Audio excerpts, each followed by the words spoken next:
Then there's this chemical in the brain that's released from, what Descartes referred to as the seat of the soul, and Yes. the Egyptians, referred to as the eye of Horus.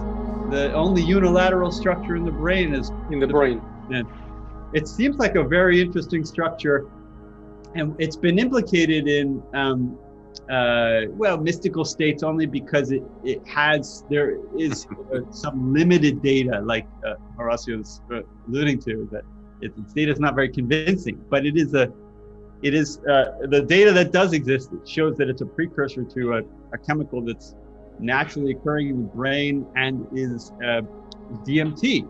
It's a psychedelic that's used for very short, intense psychedelic experiences.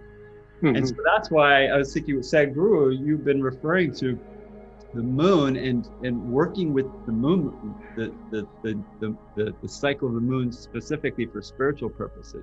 David, the thing is, see, in the yogic system, there are simple processes with which, particularly on full moon nights, where you can get totally stoned out just on moonlight. Mm-hmm. There are processes to do that. And as you can see, I don't know what that DMT is, you can see I'm on it all the time. No substance from outside, it's from within.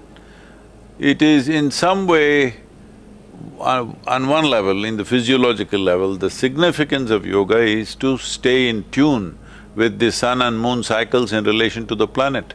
That is the only way this life can be in balance and with least amount of friction within itself, because then the life's experience as… whatever the chemicals you're discussing, serotonin, melatonin, all this stuff, essentially you're saying chemistry determines the nature of your experience of life itself. So, to maintain that chemistry which is always blissful and ecstatic, moon and being aligned with the moon is a very important part of it. So, there are various practices associated with that. One thing I would like to request Professor Horace is if they can invest a certain amount of attention towards what is happening in the gut with the full moon, new moon, I think it may be far more easily measurable than what is happening in the brain, because what is happening in the brain, we see it only as a consequence. The real thing is happening in the gut.